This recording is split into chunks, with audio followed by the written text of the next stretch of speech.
ভাঙড়ে স্থানীয় নেতাকর্মীরা মার খাওয়ার পর উত্তরবঙ্গের মানুষের সাহায্যের জন্য অর্থ সংগ্রহ করলেন সুজন চক্রবর্তী ও সায়ন বন্দ্যোপাধ্যায়রা। 15ই অক্টোবর 2025 বুধবার তারা দক্ষিণ 24 পরগনা জেলার ভাঙড় 2 নম্বর ব্লকের পোলেরহাট বাজারে অর্থ সংগ্রহ কর্মসূচিতে অংশ নেন। এদিন অর্থ সংগ্রহে অংশগ্রহণ করেন সিপিআইএম কেন্দ্রীয় কমিটির সদস্য যাদবপুরের প্রাক্তন সাংসদ সুজন চক্রবর্তী ও সিপিআইএম দলের দূরদর্শন বিতার্কিক আইনজীবী সায়ন বন্দ্যোপাধ্যায়। এছাড়াও এদিন ত্রাণ সংগ্রহে অংশ নেন সিপিআইএম রাজ্য কমিটির সদস্য রাহুল ঘোষ ও তুষার ঘোষ। ছিলেন ভাঙড়ের সিপিআইএম নেতা রশিদ গাজী সহ জেলা ও লোকাল কমিটির নেতৃত্ব। উল্লেখ্য, চলতি মাসের 12 তারিখে ত্রাণ সংগ্রহ করতে গিয়ে ভাঙড়ের ভগবানপুর অঞ্চলের পাকাপোল বাজারে মারধরের শিকার হন সিপিআইএমের ভাঙড়ের নেতৃত্ব কর্মীরা। লোকাল কমিটির সম্পাদক শিক্ষক পলাশ গাঙ্গুলি সহ 11 জন নেতাকর্মী আহত হন বলে জানা যায়।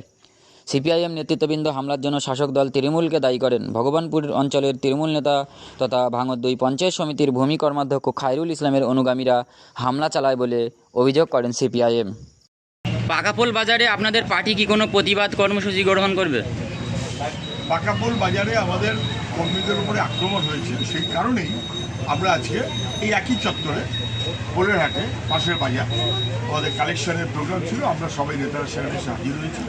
নানান আমাদের বিভিন্ন এলাকার কর্মী তারা এসে হাজির হয়েছে। মানুষের রেসপন্স অত্যন্ত ভালো এবং পাকাপোলে যেভাবে আমাদের পার্টি কর্মীদের বিরুদ্ধে আক্রমণ হয়েছে খুবই নিন্দনীয়, কোনো সন্দেহ নেই।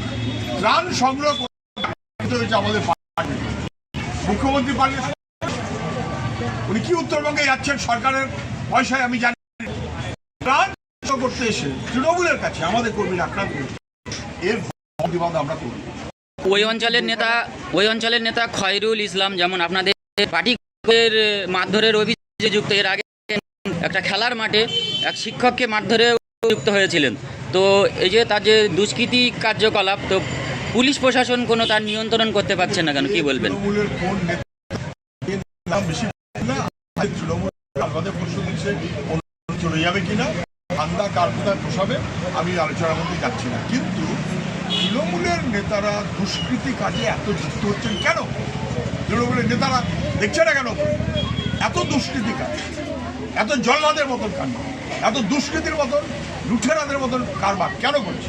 কারণ গোটা দলটা দুষ্কৃতি, দুর্নীতি এর একটা কারবারে পরিণত হচ্ছে। কিন্তু যেখানে পাকাপোলে আপনাদের কর্মীরা মার খেলো, এই পোলেরহাটের বদলে যদি পাকাপোলে এই আজকের যে কর্মসূচিটা চলছে সেটা পাকাপোলে হতো, সেখানে কি আপনাদের কর্মীদের মনোবল আরও একটু বাড়ত না? আমি বলতে পারবো পাকাপোল আর পোলেরহাট আর হাতিশালা আর ওই পাশে ওই যে আরেকটা বাজার আছে গাবতলা, এক চত্বর, সব ভাঙড় 2 এবং সবই বোধহয় পোলেরহাট থানা বলেই আমার মনে হয়।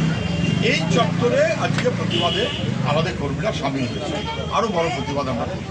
ধন্যবাদ।